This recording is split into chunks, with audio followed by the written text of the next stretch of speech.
Okay, Curtis, you're up. All right. So thanks for joining us for our public health seminar. Today we've got Luke Montrose joining us. Dr. Montrose is very familiar to our program because he got his PhD in toxicology from the University of Montana back in, oh gosh, now I'm sure it was 2015.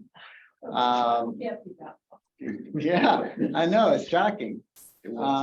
So after, and he was one of the first people to really do some epigenetics work within the toxicology program. So it was really exciting to work with him back in those days.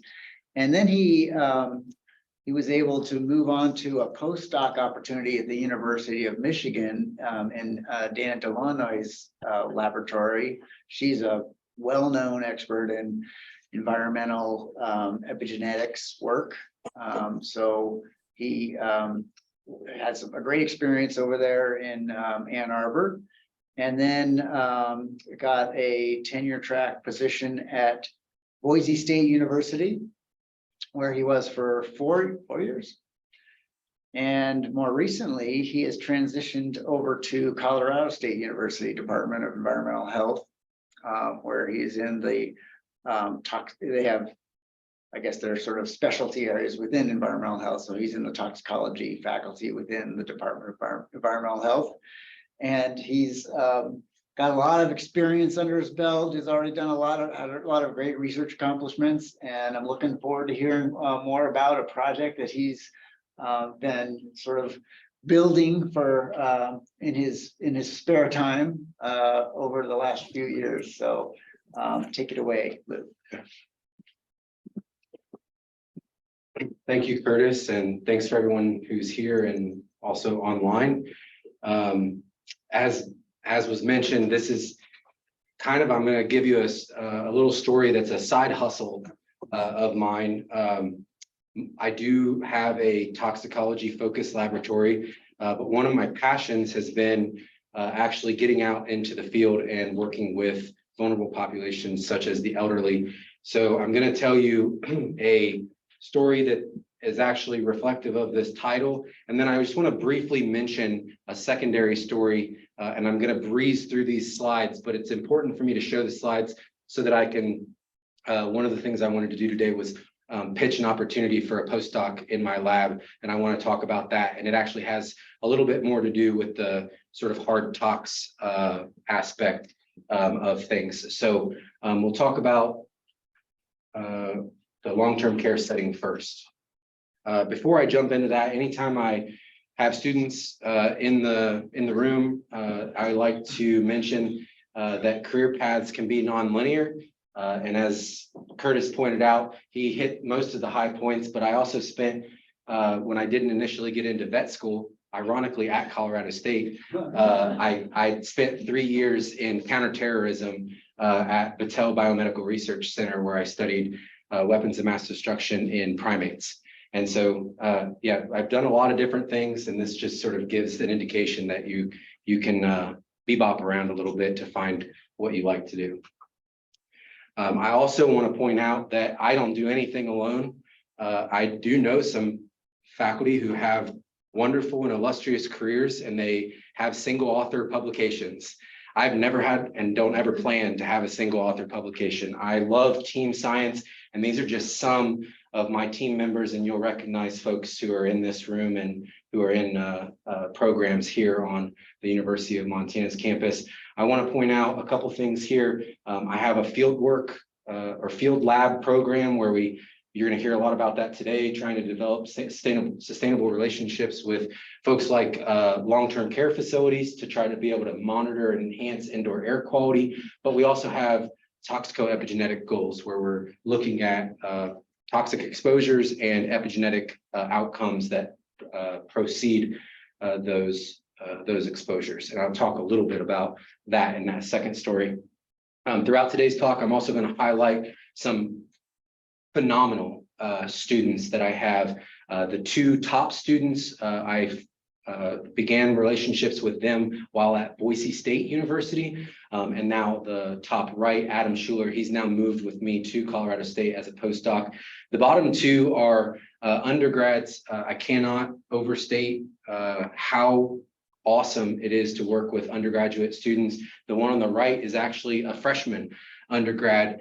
He's not non-traditional, but I would say that he's the most mature undergrad I've ever met. He's a volunteer EMT and wildland firefighter, which makes him perfect for my lab. And I'm glad that I found him in an introductory public health class. You guys are very well and familiar with wildfires, but I'm going to give you the spiel anyways. Here's why you should care about wildfires. The activity in our region is increasing.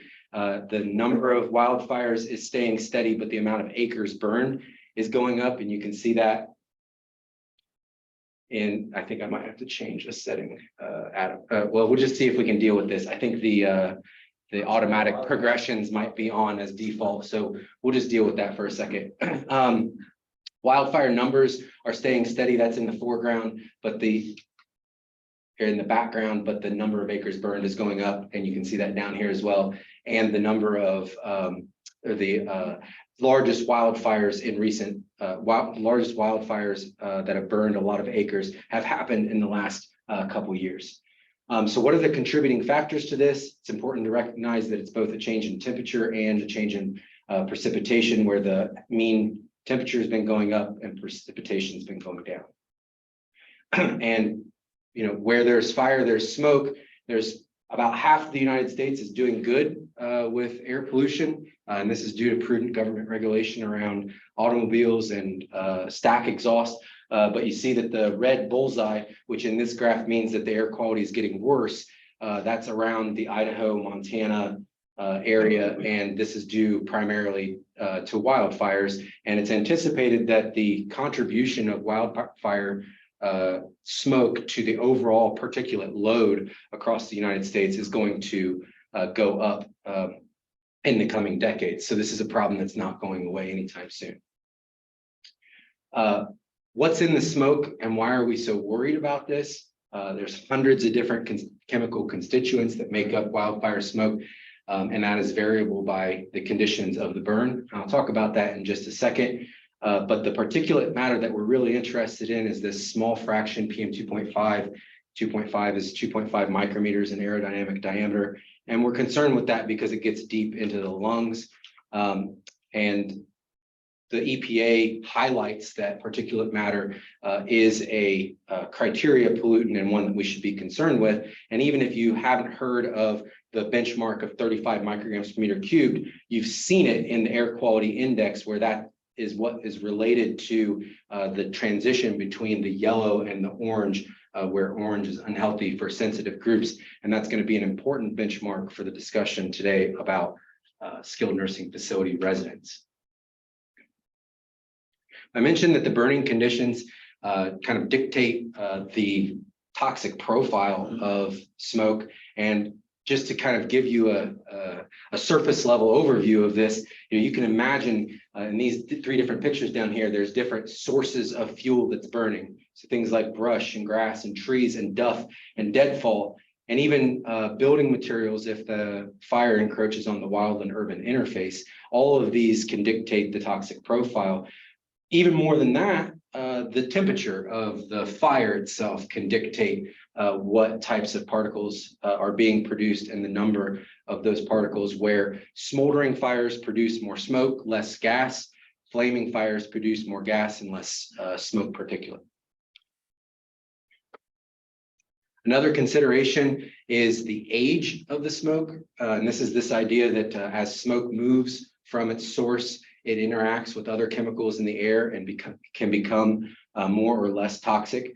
And recent articles suggest that in some cases, wildfire smoke has the potential to become more toxic due to reactive oxygen species and those types of relationships that are produced by this aging idea. So this is something to keep in mind if we're thinking about modeling smoke, is can we model the idea of aging? And these are just some pictures to show that the smoke can be traced for hundreds, thousands of miles and can even go across continents So they measure some of our smoke over in Europe as an example.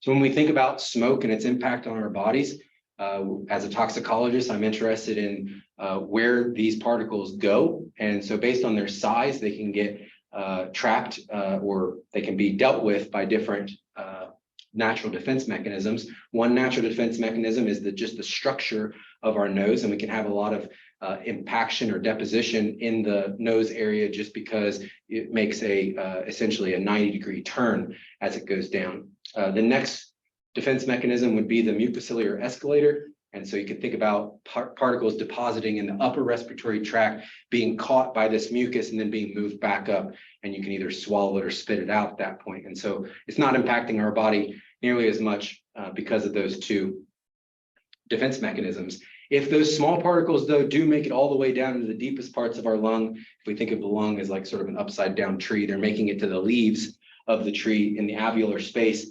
And that's an image, an H&E stain of the alveolar space where we see particulate being gobbled up by the third defense mechanism I want to mention here, which is the macrophage, which is essentially the Pac-Man of the body. There's resident macrophages in almost every tissue, and their main job is to remove phagocytize and remove foreign bodies, including particulate matter. So we have defense mechanisms against this smoke, but in some cases, these defense mechanisms can be overwhelmed.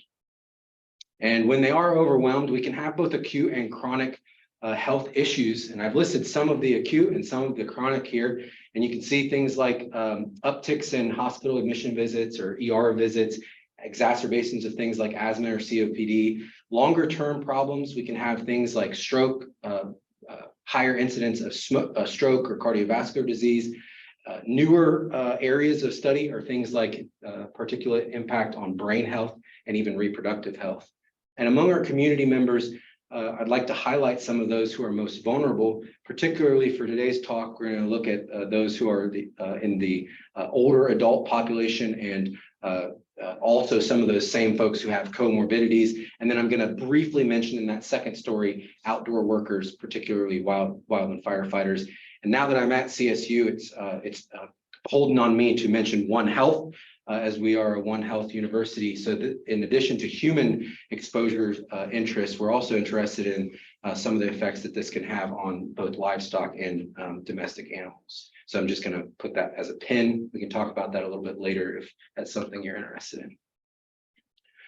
So this just highlights the way my lab thinks about wildfire smoke. We look at this through a very broad lens from cell to society, studying these three main areas: biomarkers and mechanisms of smoke effects, indoor air quality assessment and communication, and then data dissemination and creative advancement. And I'm going to spend most of my time in this middle section, and I'm going to briefly touch the other two just for a second. And here's how I'm going to do that. We're going to spend a lot of time talking about assessing risk of exposure in long-term care settings, briefly talk about wildland firefighter health and well-being, and then a selfless plug at the end about Wildfire Smoke Symposium that I started 4 years ago now. So the first thing I want to do is sort of set the stage for what a skilled nursing facility is. You're going to hear me talk about that a lot. And you may have heard of a nursing home or a skilled nursing facility, but I wanted you to see where this fits in to the grand scheme of post-acute care settings, particularly when we're thinking about older adults who may move in and out of all or some or all of these settings. And so long-term care, inpatient rehab, home health and hospice, unskilled home care are all slightly different than skilled nursing facilities, which are actually short-term nursing facilities where you're hoping to rehabilitate these folks. But sadly, and oftentimes, this is actually where some people will go and not end up leaving. They are in need of essentially 24/7 care at a very high level, hence the skilled nursing facility designation. So now that we understand where this setting is, I wanted to give you a glimpse into one of the first pilot studies that we did, where we were trying to understand what do skilled nursing facility administrators, those who sort of organize and orchestrate the daily activities at a skilled nursing facility, what do they think about smoke related events? Because before we jump into this setting and try to do any good work, we need to know how the people we're going to work with are actually thinking about this problem. So in Idaho, there are 82 skilled nursing facilities, and we deployed a paper survey at a conference and to a number of these folks. And then everyone we didn't capture by paper survey, we later sent out an online survey. We ended up with 13 completed paper surveys and 14 completed online surveys for a total of 27 or 33% response rate. And they were almost, in large portion of them were facility administrators or facility, I can't see it on here, facility directors. And so I just wanted to highlight some of the data that we pulled from those surveys. That major question, how would you rate outdoor air quality as a health hazard for your skilled nursing facility residents? We got a really great response there that it was either very important or moderately important. And then we asked them, okay, if that's the case, where are you getting this information about changes in outdoor air quality? Governments, websites, TV, radio, and social media were the highest responses.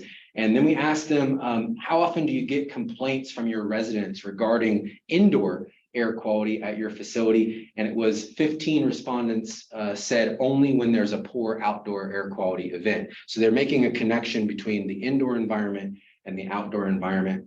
And then one of the questions we asked that I thought was really telling, it's an opportunity, I look at this as a positive thing, an opportunity for us to provide some education and outreach. You know, we think about one of the major ways that we can improve the indoor air quality is through filtration of the outdoor air as it comes into the facility. And the important part about that, as we all recognize now from COVID, is the types of particles that you're able to scrub out from the air. And they give designations to those filters. They're called MERV ratings. And so we asked the facility administrators, what MERV rating do you guys employ at your facility? 23 out of 27 said unsure. So here's a really good opportunity for us to provide some education to these folks who are organizing and orchestrating those activities day to day, but may not be fully aware of the ways that they can be protecting the indoor air.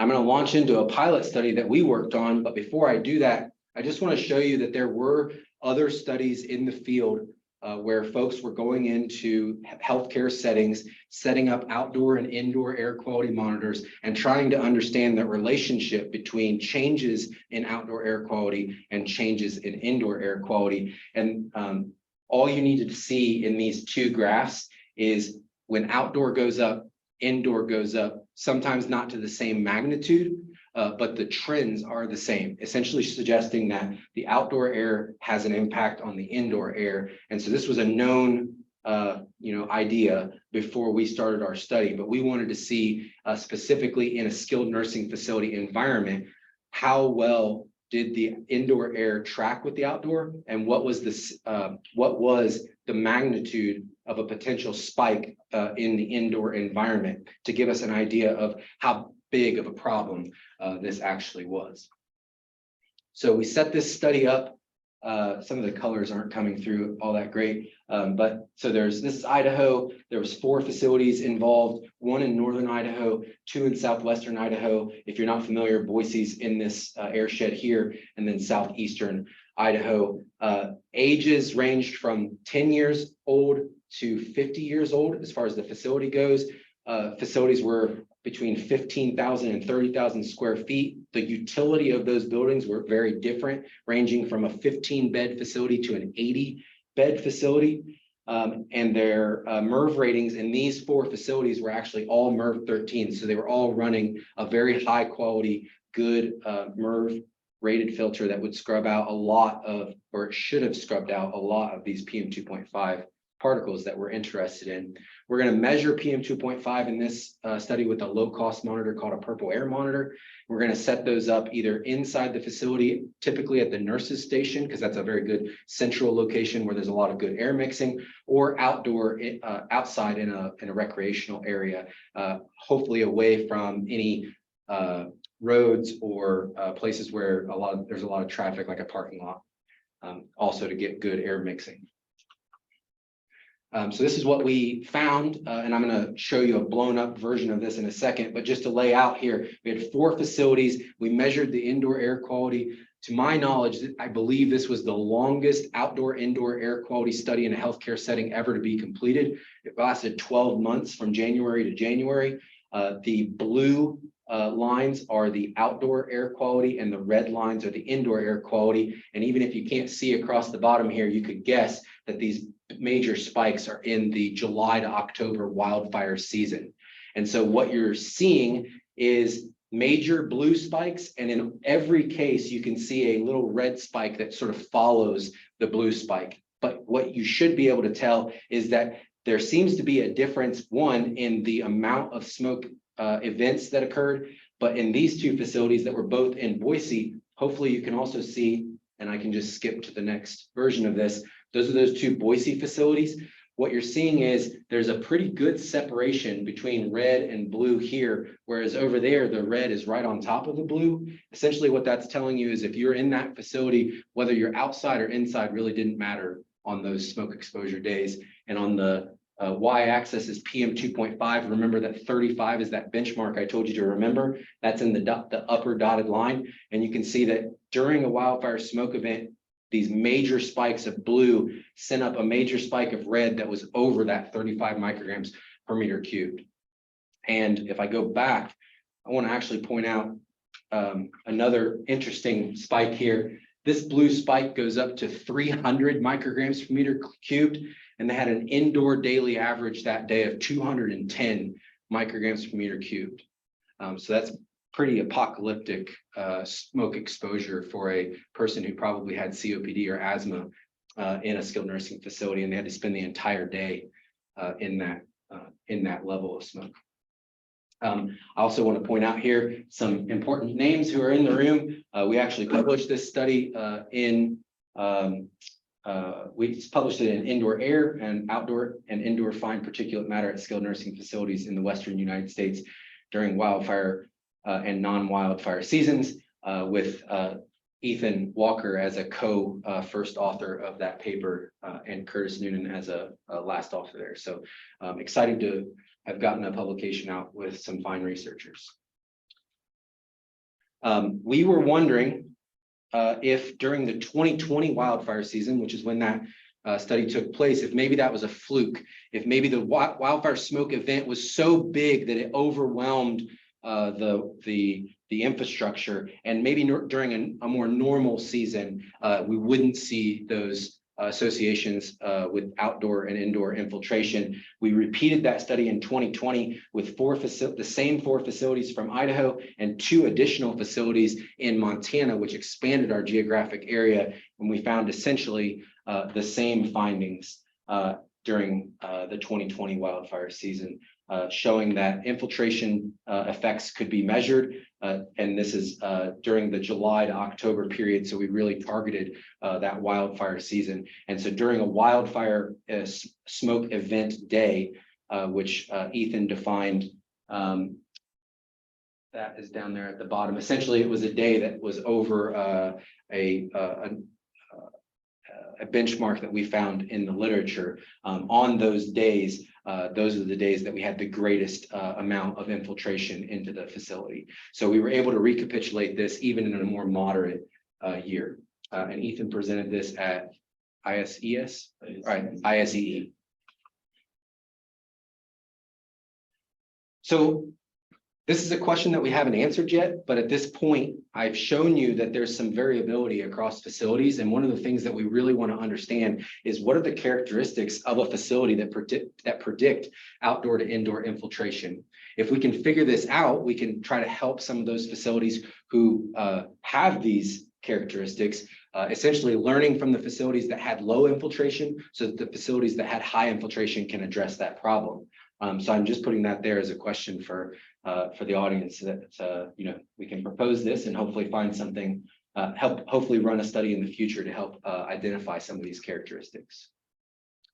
Now, one of the things that we have proposed, or one of the types of characteristics, sort of the buckets of characteristics that we've thought about, are those characteristics that building managers have the ability to modify. So things like HVAC maintenance and operation, building envelope maintenance or leakiness of the building, and then sources of infiltration like penetration points. Here you see this propped open door, or you see the types of HVAC units on top of the building, and the way that those are operated day to day, all provide opportunities for the outdoor air to get into the indoor air space at differing levels of conditioning.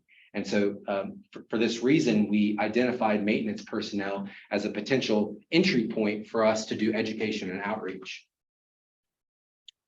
We piloted an intervention program where we targeted maintenance personnel in a workshop, a virtual workshop in the sort of off season of fire in December.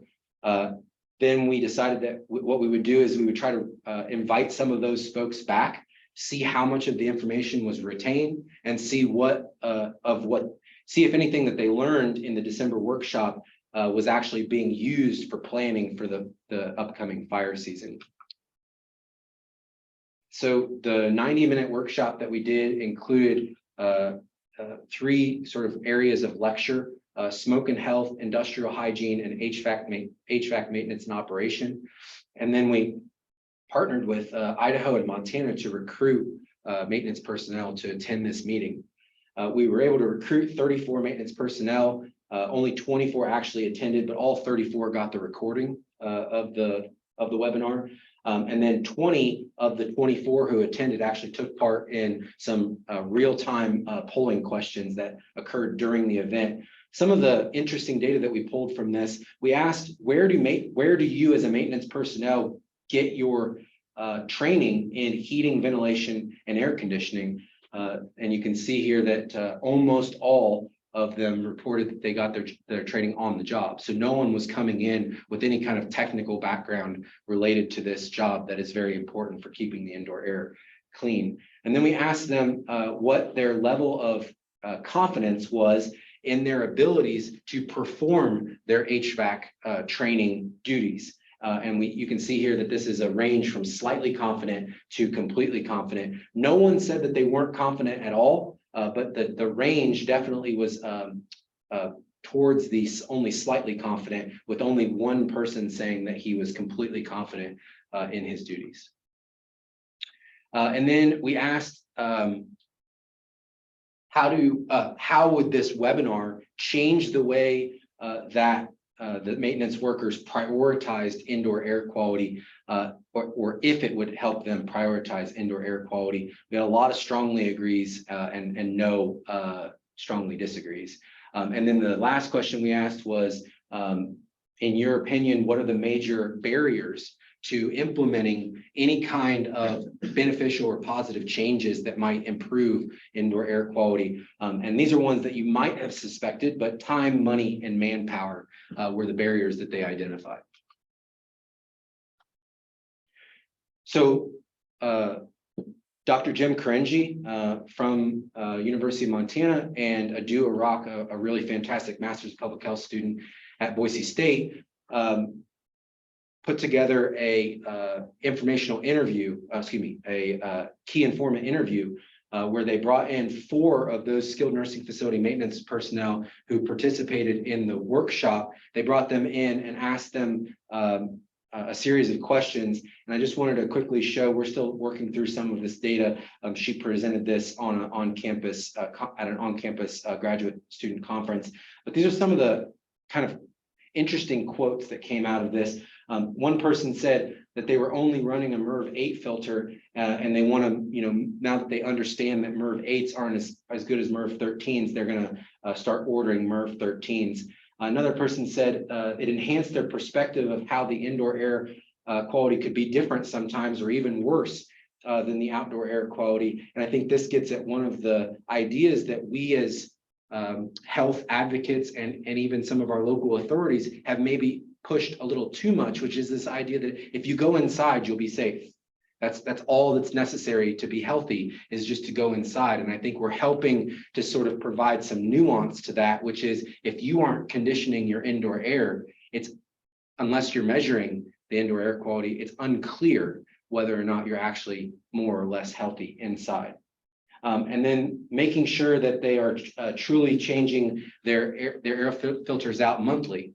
It's this person acknowledged that it's their facility's policy to change the filters out every month, but that sometimes they go up, they look at the filter, if it doesn't look dirty, they just let it ride.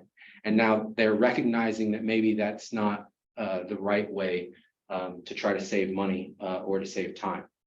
And this last one, I think, is an excellent way of showing that some of these folks are extremely engaged. Nice to know that there was professional outreach happening and that they were able to help me digest some of this stuff and guide me in the right direction and actually left me thirsty for more information. I'm just going to skip this slide. This is essentially, that person that gave that last quote actually invited us to do an on-site training. We brought an industrial hygienist. We brought a HVAC technical specialist, and we did an on-site training to try to understand what it would be like to create a comprehensive smoke management plan on a very individual basis. Could we go to one facility and could we scope out what a smoke management plan would look like? And we have some successes here, but what we found was this is very time and manpower intensive, and doing this to scale would be very difficult. So that's what you should take away from this slide.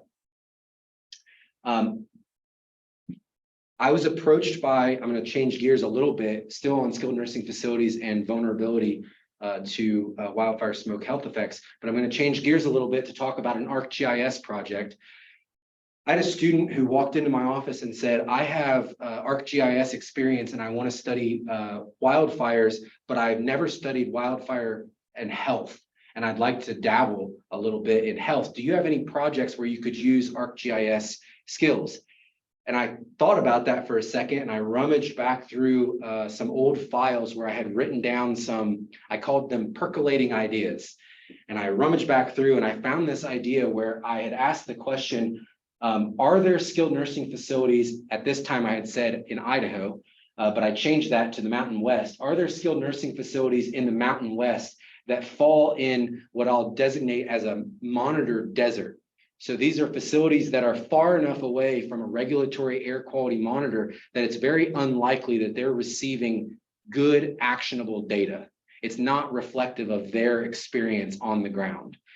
But I had no idea how to actually study this. So now I have a student in front of me who knows ArcGIS, and she can actually layer maps of skilled nursing facilities with maps of air quality monitor sites to scale across the Mountain West region. Now, how did I define a monitor desert? I actually used some EPA guidance where they say that a community setting is within 2 miles of an air quality monitor, and an urban setting is within 30 miles. And so we modeled both of these, but you're going to hear me talk mostly about the cut point of 30 miles. So are you either covered by a 30-mile buffer zone or are you outside of that? And I'm going to say that anything outside of 30 miles is a monitored desert. We pulled our skilled nursing facility data from this Medicare, Medicaid webpage. We pulled our regulatory air monitor data, which had to be PM 2.5 regulatory monitors. We pulled those from the Air Now webpage. And then you're going to see me also talk a little bit about low-cost monitors. And we pulled those from the outdoor publicly available Purple Air database. And this work is done by a wonderful undergrad who's graduating this spring and who's going to take a gap year and continue to be a research assistant in my lab. So this is the map that Dewey came up with. And what you're looking at here is all of these white circles with the green dots in the middle. The green dot is where the regulatory monitor site is. The white circle around is the 30-mile buffer zone. And then the gray scale flags, which you can't really see very well, I'm sure, and those aren't the important ones. Those are the skilled nursing facilities that have good coverage. They're inside that 30-mile buffer. The red flags are the ones that you're supposed to be able to see brightly, because those are the ones that we identified were in a desert based on our designations. And so some of the takeaways from this are that all states had an average distance to monitor of less than 30 miles. which on its face sounds pretty good. And yet every single state had 4 or more skilled nursing facilities that were in a desert, with that range going all the way up to 37 facilities in a monitoring desert. And that was actually in Colorado.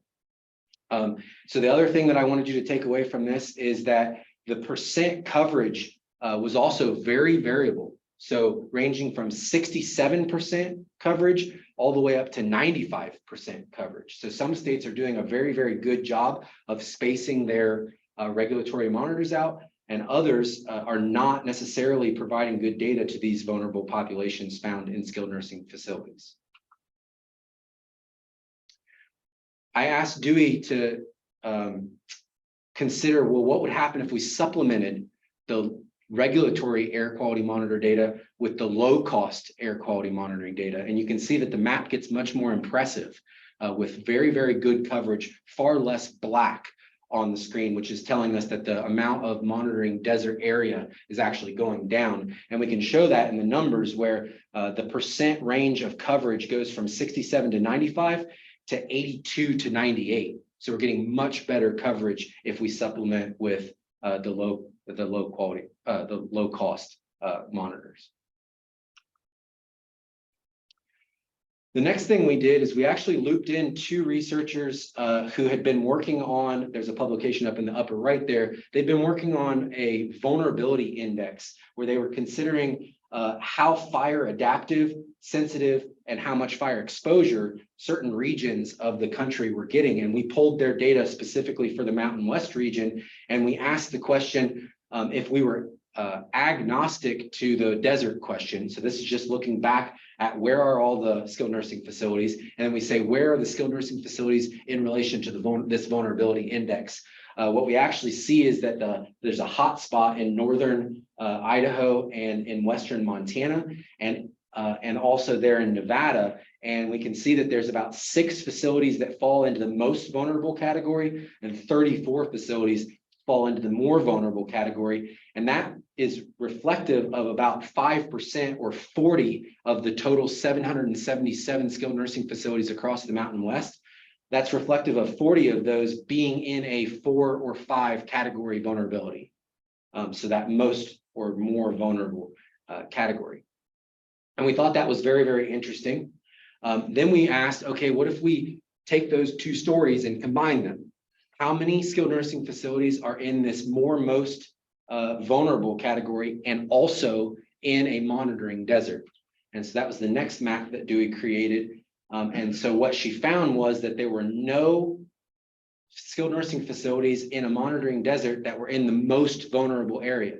So I would consider that a success. And there were only 2 that were in the more vulnerable category that weren't getting good real-time air quality data from a regulatory monitor. So this tells me that we're actually, from a regulatory or government authority, like Department of Environmental Quality standpoint, they are placing their monitors in areas where we would ask them to place them if we were thinking about this vulnerability index. We could be doing a better job, though, of placing them in where skilled nursing facilities are. We do have a lot of deserts that we can improve there.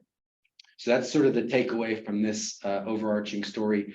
Dewey's going to be submitting this for publication in the journal Fire in the coming months. So where do we go from here?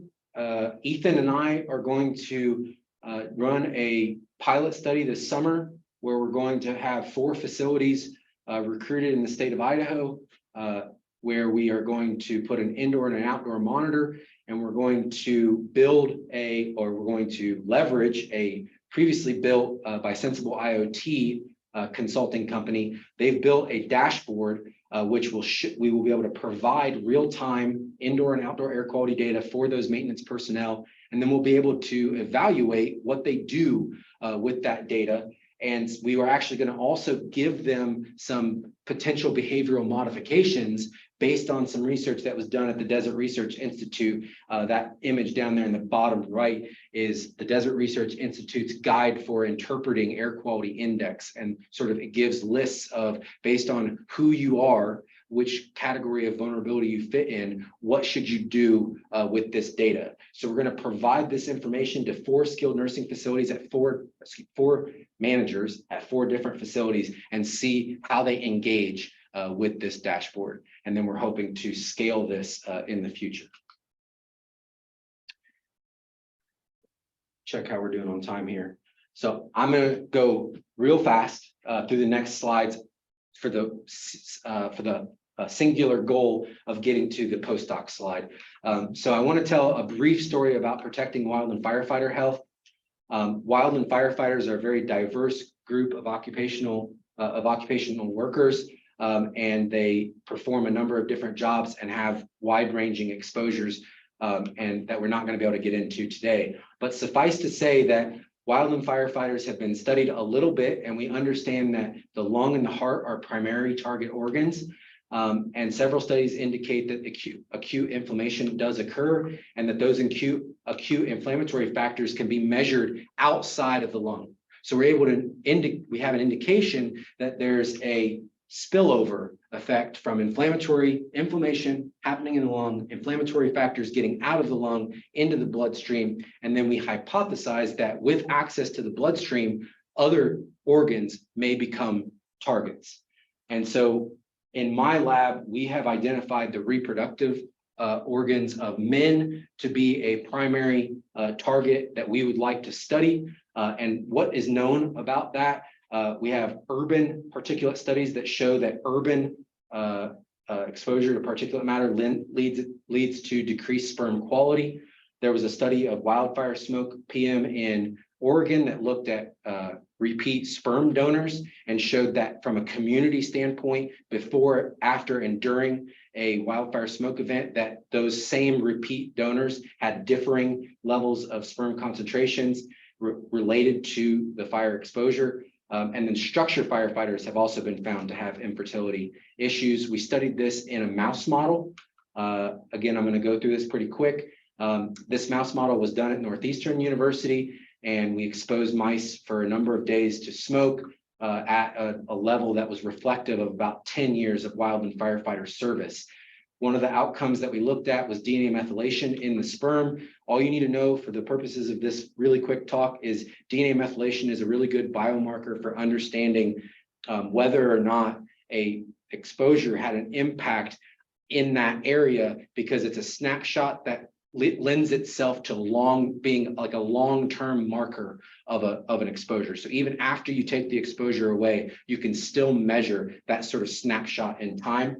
And what we were able to show is in those sperm that the sperm DNA methylation had a differential pattern, with the wildfire smoke exposed group having more methylation in their sperm. I have some other data that I'd love to talk to you about if this is of interest.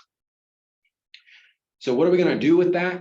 We performed this study at Northeastern University. I just got a $30,000 intramural grant, and I'm going to build, this is their system, I'm going to build that in my lab. And we're going to have the ability to expose mice to smoke using a system that was adapted and used currently by the EPA and a number of other labs. We're going to use that in my lab. We'll have the ability to do in vivo, in vitro, instrument, and exposure assessment tool exposures. So please collaborate with us. And you should know that we're also collaborating currently with Dr. Malaccio and the Inhalation Pulmonary, IPPC, Inhalation Pulmonary and Physiology Core. So we will have differing capacities, but I think as a group, we'll be able to do a lot of synergistic studies with these 2 different types of exposure paradigms. I also want to just show you really quick what we're planning to do to translate this to humans. So mouse sperm has differential methylation patterns. What the heck does that mean for wildland firefighters? We're going to try to find out using an at-home sperm collection kit across 3 different time periods of the wildland firefighter season, pre, mid, and post fire season, to understand whether or not the fire season has a transient effect on the sperm epigenome, which would be really important to know, because then we could help firefighters know when they might be most fertile. If they've been having trouble conceiving, we could help them identify ways of doing strategic family planning. Oh, and there's a little sperm video for you. So this little thing connects to your phone and actually shows you real-time data as to whether or not you are fertile. And so the firefighters will get real-time feedback across this study period. So here's the nuts and bolts of why I wanted to bring all that up. Working with the U.S. Fire Management Board, the medical and public health advisory team is a group that has been chartered to try to understand what the next 5 years of wildland firefighter priorities should be. I was recruited to that committee by the Department of the Interior, and we have been working with the Rocky Mountain Research Station, which is in Fort Collins, to develop a scope of work for a postdoc that they'll help fund and that I'll mentor. And what we're going to do essentially is to identify those research priorities for the next 5 years through a number of workshops and a literature review, and then publish those findings over the course of a year. So if this sounds interesting, if you'd like to do work at the intersection between toxicology, public health, and policy, I'd love to have you. This job we anticipate publishing on CSU's webpage in September. And so we're working out all of the details right now, but if you're interested, I'd be happy to take any CVs for consideration. So you may be thinking after all of this, what the dog is thinking in this picture, that we're surrounded by problems and there's nothing to do other than just to convince yourself that everything is fine. So I want to end with some solution-oriented slides. What can you do to stay healthy when there's smoke outside, and there will be smoke outside? Avoid intense activities, create a clean and cool airspace, because we know that we all breathe 9 out of 10 of our breaths of indoor air, not outdoor air. So you have the power to clean that air, especially if it's at your house or your place of work or your car. You can supplement your air quality with air purification. You can wear a mask, but recognize which masks work and which ones don't. The one on the right is the one that will scrub out wildfire smoke, but it will not work if you have a face like mine. So know the limitations of these masks. If they don't fit well because you have a beard, then you're not doing yourself much good by wearing a mask, and you need to use one of the other methods of cleaning the air. And also, don't shoot yourself in the foot by trying to protect yourself from outdoor air quality and then producing indoor air problems, things like candles, cleaning, and cooking. We all have to eat, but you can limit the amounts of particulate that you produce by doing things like not cooking bacon inside while there's a bad air quality event outside. Stay informed. These are web pages that you can use to become a citizen scientist and know what your air quality is outside. And if you want to get even more hyper local, you can buy one of these low-cost monitors that you either put up at your house or that you can strap onto your backpack, and they can tell you what your real-time air quality is right to your phone. The last thing I'm going to leave you with is the Rocky Mountain Wildfire Smoke Symposium, now 4 years running, is going to be in Colorado at the CU Anschutz campus. We're actually going to be teaming up with the Mountain West Society of Toxicology. And so we'll have parallel sessions with them at the CU Anschutz campus on August 23rd through the 25th. So please mark that date down. If you have any questions about how to register, please let me know. We are going to try to make it so that students and trainees are either free or extremely low cost to join this. So we will have travel rewards if I have anything to say about it. And with that, I just want to thank you guys for your time and attention.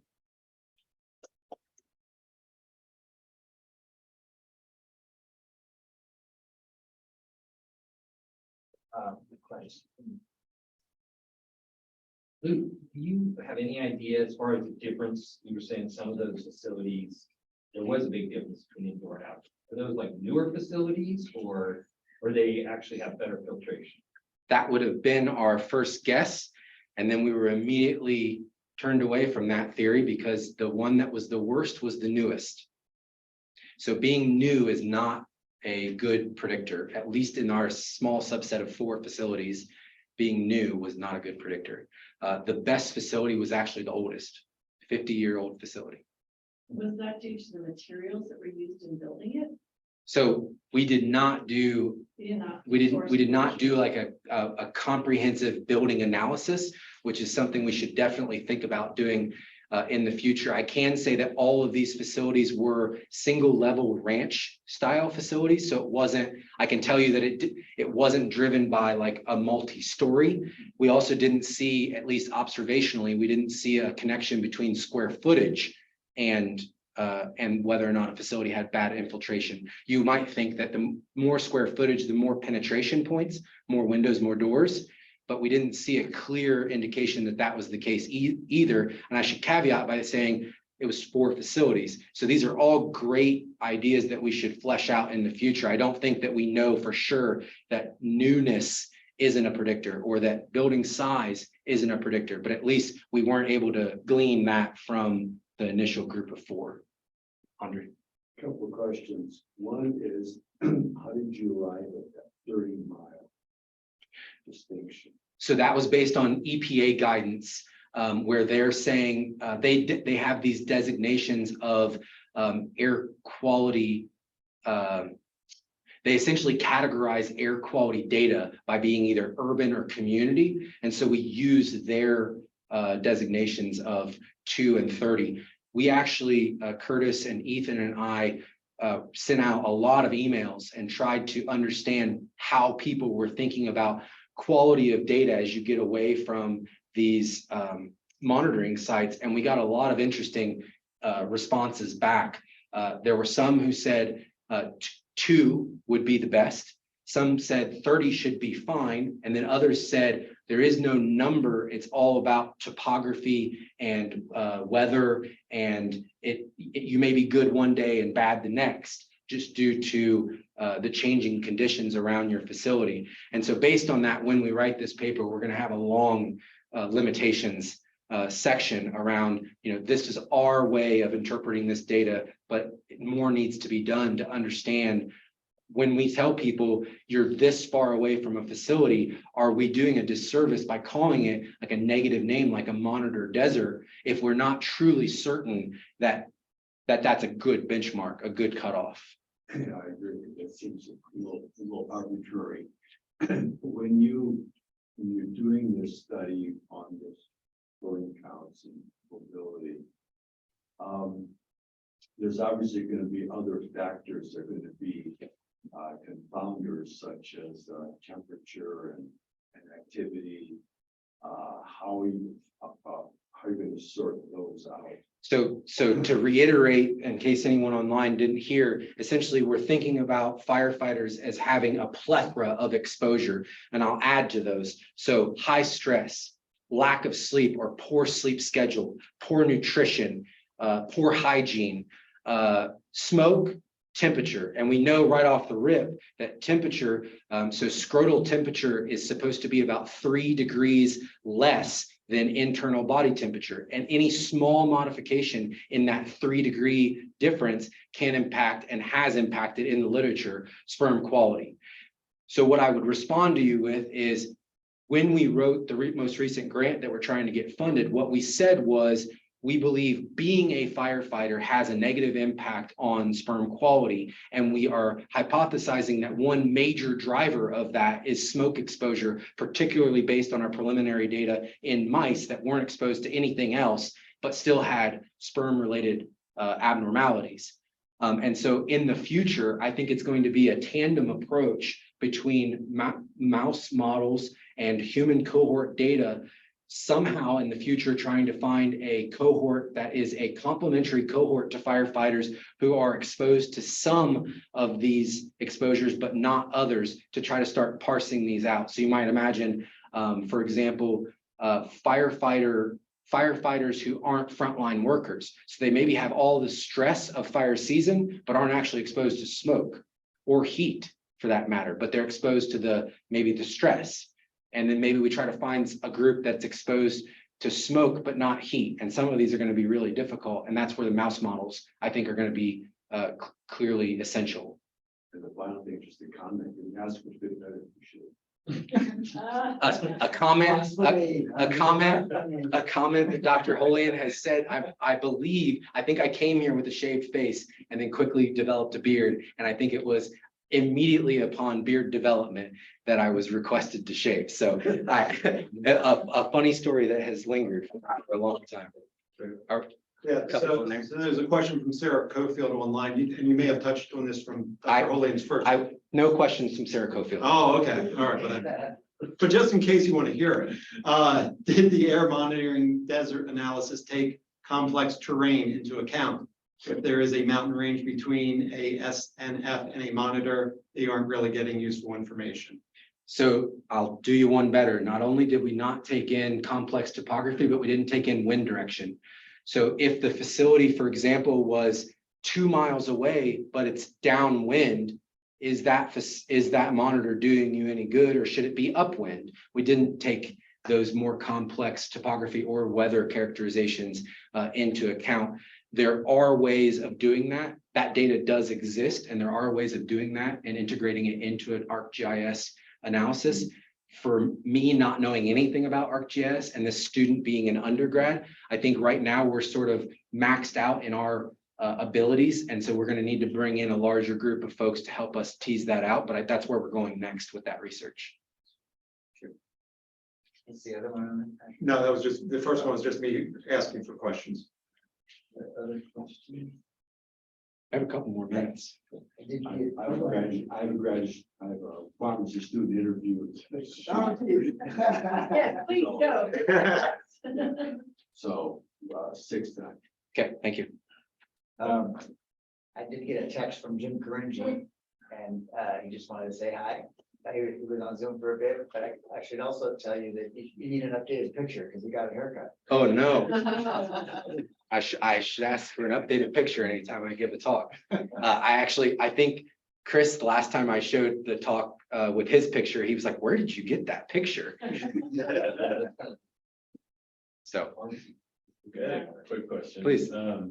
So you mentioned at the very beginning that smoke is made up of hundreds, thousands of different pollutants, and often PM 2.5 is kind of used as a proxy for total exposure.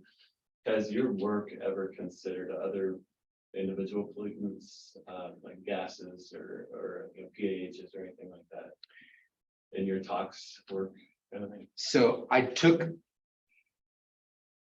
Funny.